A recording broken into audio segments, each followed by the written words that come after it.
that has it. So that's why. Which room number do you live in? I'm not gonna tell you that.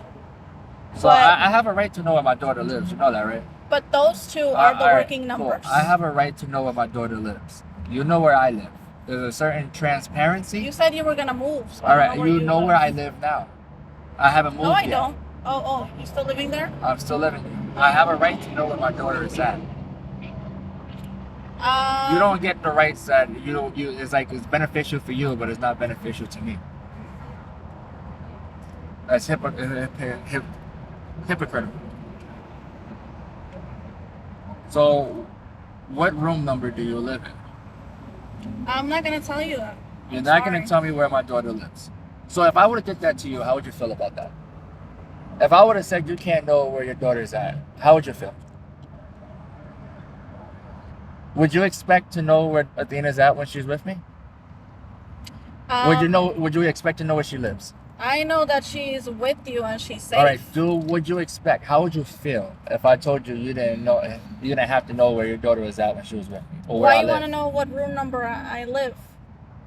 Because I have a right to know where my daughter is at. I don't care about what your life and what you got going on. If there's ever a situation, that I live here, Gracie, if there's ever a situation that is dire, you don't drive. You can't even bring it to the hospital if it was an emergency. If there's ever a situation, I don't even know how to get in contact with my daughter. I can't even save my daughter's life if I needed to. That's toxic. I don't care about your life. But if I have to bring the police, I have to bring this to court. If I have to make this worse than what it needs to be, I will. Because that's toxic. What's toxic? I can't know where my daughter's at when she's with you, but you know where I live. I can't have access to my daughter if there's an emergency. There's not going to be an emergency. It doesn't matter if there's you don't know that. Are you a fortune teller? No. So if there's an emergency, I can't even have access to my daughter. That's toxic. It's not like I'm coming here to check up on you. I need to know where my daughter's at. I'm the only one that has means to take care of her. You don't. I have 10 numbers for you now. I'm calling. People are calling me a nigger. They're hanging up. I don't know. I can't even save your numbers anymore because I have to put numbers next to your numbers to know which number is yours. I can't even reach you if there's an emergency. Those are the only two numbers. Yeah, I can't even reach you if there's an emergency. I text you, you don't text back. I call you, you don't call back. You said when we was in the car, you was gonna do a better job with that. I gave you an answer, and then you started talking about the same thing. I told you I'm getting my card in the mail. All right. And then, so at least communication, Gracie. That's what I told you. I'm talking about today. After I dropped her off, I still can't get in contact with you. I have to leave work. I told you to come over here. You have 2 phones, and don't answer neither one of them. This is crazy. Okay, on that part you're right, but this one, I don't care about what should have, would have, could. I care about the results. What room do you live in, Gracie? I'm not gonna tell you that. All right, so we're gonna go back to court, right? Because if there's an emergency, I have legal rights to know where you're at. You lied to me saying that you was living with a friend when you was living in a hotel. Okay, you lied a lot. That ship has sailed. Yeah, everything that holds you accountable, and the reason why I am the way I am is because of your decisions. Over and over and over again. That makes me this way. And then you want to sit there, oh, but don't look at that no more. You do something else, don't look at that. You have a history of doing shit like this. I'm not saying that. You just want to... We already talked about it, and it feels like you want to talk about the same thing. Great, exactly, because anytime you're held accountable, you try to switch the subject, and that's no longer relevant. What's relevant is I need access to my child if there's an emergency. I need to know where she's at. The same way you know where she's at. I'm the one who's equipped and certified to make sure that she's good. CPR, defensive tactics. This is my job to make sure she's okay. I'm the one that has access to a car that could drive her to the hospital. I'm the closest thing to her survival than you are right now. Because you can't even take care of yourself. And I can't even know where my daughter's at? And you expect me to be okay with that? Why is she even in a hotel? Your decisions. So why can't I know? I'm not here for you. I'm here for my daughter. So if I have to call the police and I have to make things worse, I will. I don't want to make it that way. So again, what room are you in? I already told you.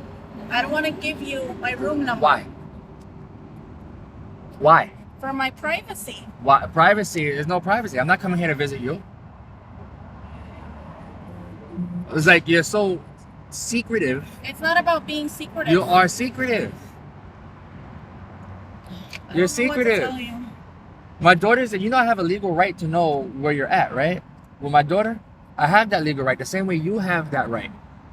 You have a right to know where your daughter is at when she's with me. I have that same right. You don't get to pick and choose what you feel like you want to listen to or not. So I need to know where she's at. I already told you. All right, so this is what's going to happen. We're going to go back to court. You're making this situation worse for yourself.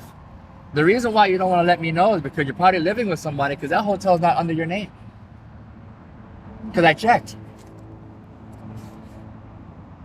Do you want to make things worse? Whoever you're living with right now, that's why you don't want to let me know where you're at.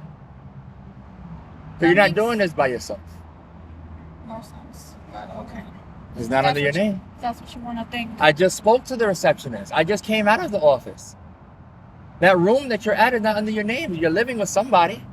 If that's what you want to think, then that's fine. Okay. They need me in the office. They came down. They wanted you in the office because of me.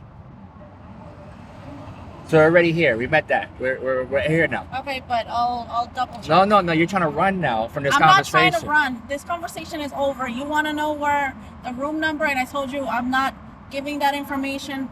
And you called that number. Gracie, and now you know this is what's gonna happen. Not mine. This is what's gonna happen. I'm gonna tell you the future before it happens. You know, there's gonna be supervised visits now. Because now I cannot trust you. Your decision making is compromising. For the safety of yourself, for the safety of my daughter. You cannot be trusted because you're too secretive and manipulative. You want control rather than what's best for Athena. This is crazy. I have to call out of work. I have to come over here. I have to talk to you like a fucking child. I can't know where my child is at. You can't even bring her to the hospital. And she was choking.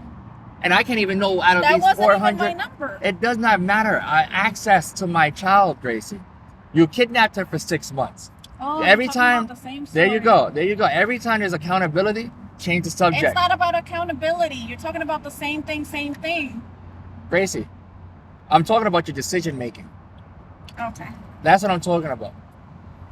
I'm talking about your accountability factor. I'm talking about how you handle situations. I'm talking about how you put me in situations and how poorly you handle situations. Because we have a daughter in common. I'm talking about I should have access to know where my daughter's at. A room number. She shouldn't be in a hotel in the first place. That's why you lost custody. If there's an emergency and she's choking, she needs to go to the hospital, she's bleeding, I can get here quicker than the ambulance can. And I don't even know out of these 400 rooms in this hotel, which room is she's going to be in. And you don't care about things like that because you don't think about things like that. How are you going to take her? How are you going to bring her to the hospital? What car? You going to wait for an Uber? I can either wait for Uber or... You're going to wait for an Uber while she's dying, Gracie. I'll have a friend. You'll wait for a friend and her father. You'll wait for an Uber while she's dying. Or I'll call the ambulance for them. And then you'll wait for an ambulance when time is of the essence and I live not too far away and I could drive her over here. Like, you want all this, like, authority and control, and you're not even in control no more. You want control. It's not about You're not letting go of control. You want control. I want control because I want to sit there. I'm not going to call the father of my child to sit there and take care of his daughter if there's an emergency. I would rather call an Uber. I would rather ask a stranger, and I would rather sit there and wait for an ambulance. That's control. I'm not going to let the father of my child know where I live and he has to find me at a hotel. And I'm going to lie to him so I can have control. If there's no, there's more. I'm going to kidnap my child and keep him away from the father so I can have control over the situation. It's not about control. It's everything that you're doing.